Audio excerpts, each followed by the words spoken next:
निरंजन कानों में गई, हमारे रामलला सरकार के कानों में आवाज गई है और तुरंत समझ गए कि आ गए कैलाश पर्वत वाला दर्शक, हमारा पुजारी, हमारा भगत आ गए।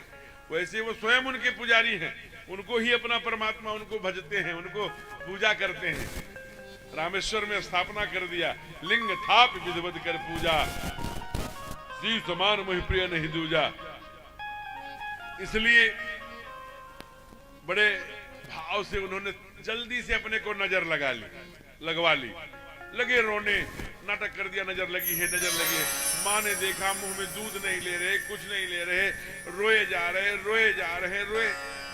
अब मैया तो बड़ी सीधी साधी गुरुजी पे लेके गई, गुरुदेव लल्ला रो रहा है, मुंह में कुछ नहीं ले रहा है, आज पूरे 8 घंटे हो गए, दिन भर से कुछ लिया नहीं, कुछ तो करो। वशिष्ठ जी ने नाड़ी देखी, भगवान के गुरु हैं, बड़े जानकार हैं, ज्ञानी हैं, वो समझ गए ये नजर लगी नहीं है, ये नजर लगवाई गई है। इसलिए भगवान के क्रियाकलापों में सहयोग करो, उसमें विघ्न नहीं डालना। इसलिए बोल पड़े ये नजर मेरे बस की बात नहीं है।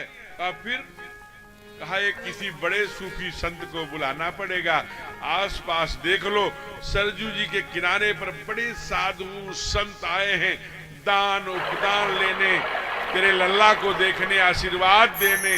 उन्हीं पे देखो जाके, सरजू जी पे कोई जरूर होगा। रनिवास से 2-4 दूत माँ ने भेजा है, जाके सरजू जी के किनारे पे टहल रहे। देखा एक स्थान पर एक छोटा सा सांवला सा चेला, एक लंबा सा त्रिपुंडधारी जटाएं, भगवान शंकर के रूप में नहीं है, मनुष्य रूप है, लेकिन यहाँ पृथ्वी पर रहने वाले लोगों से अलग दिखते हैं। इसलिए बोला ये कौन है, बड़ा बड़ी बड़ी आंखें हैं, महाराज कहाँ से आए हैं? नजर वजर झाड़ते हैं क्या कुछ? अब महादेव तो गुस्से में थे, जल्दी से रामलला का दर्शन नहीं हो रहा था, हटो यहाँ से, नजर वजर झाड़ते हैं। 4 दिन से ही टहल रहे हैं, कोई दर्शन नहीं करा रहा। और हमने आपको क्या कह दिया? हमने तो इतना ही पूछा महाराज कि आप नजर वजर झाड़ते हैं, आप तो डंडा लेके दौड़ पड़े। काकभूषण जी थोड़ा बुद्धि का उपयोग किया, अरे काहे के लिए, किसको नजर लगी है?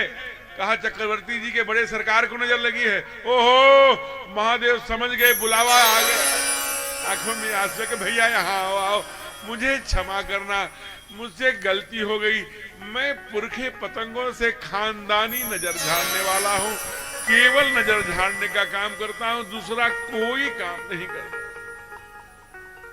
काकभूषण जी ने धीरे से कहा, हाँ ये बहुत अच्छी नजर झाड़े, इनके पास एक नजर ऐसी है, तीसरी नजर जिससे अगर मरीज को देख ले, झाड़ दे, तो न मर्ज बचे न मरीज। महादेव ने कहा चुप, उस नजर के बारे में क्यों बताते हो? बहरहाल जो भी हुआ सब अच्छा हुआ। आगे आगे दूत, पीछे महादेव, उनके पीछे काकभूषण चेला। चल राजमहल में जो ही महादेव ने प्रवेश किया है होगा, वैसे ही सिक्योरिटी ने कहा नजर झाड़ने का काम आप करते हो बूढ़े बाबा बुढ़ऊ, कि आपके चेला करते हैं? अरे मैं करता हूं। अब उनको जाना था, कहा जाइए नजर झाड़े। और काकभूषण जी को कहा प्लीज दिस साइड, यहाँ चलो, किनारे पर खड़े रहो। अरे भाई इनको जरा चाय पानी कराना जब तक तो बाबा नहीं आते। अब क्या करें, इतने दिन से कैलाश, कैलाश से नीलगिरी, नीलगिरी से अवध, अवध की परिक्रमा, सरजू के किनारे लिट्टी रोटी बना के खाए, परिणाम ये हुआ अंत में दर्शन नहीं कर पाए। पीछे से महादेव का कुर्ता पकड़ा, पीछे देखा महादेव, क्या है? कहा कि आगे पांव खूब सोच समझ के बढ़ाइएगा। कहा क्या करोगे? कहा मैं अभी पोल खोल दूंगा कि ये कोई और नहीं है, ये भोले बाबा महादेव हैं, मैं काकभूषुंडी हूं, हल्ला हो जाएगी, लोग इतने दौड़ेंगे दर्शन के लिए, नहीं तो कोई उपाय करके हमको ले चलो। आगे पांव डाले, महादेव ने पीछे कर लिया, खोपड़ी खुजाई। कहा ए सिक्योरिटी इंचार्ज भैया यहाँ आओ। क्या है बाबा? कहा असल में नजर में बहुत अच्छी देखता था भी, झाड़ता भी था, लेकिन झाड़ने का मंत्र तो मुझे याद है, लेकिन बुढ़ापे में मेरा बाल नहीं दिख रहे हो, इतने सफेद हो गए हैं, मेरी आंखों में अब कुछ नहीं दिखता, मेरा चश्मा कैलाश पर छूट गया है। जब तक यह चेला नहीं जाएगा, यह नजर देखेगा, झाड़ने का काम मैं करूंगा, इसलिए इसका जाना बहुत जरूरी है। सिक्योरिटी इंचार्ज को लगा कि बहुत परेशान दिखाई देता है, बाबा बड़ा दुखी होके कह रहा है। अच्छा जाओ। अब दोनों गुरु चेला आए, जाकर के माँ के रनिवास में जो ही महादेव ने कहा अलग निरंजन, ओहो,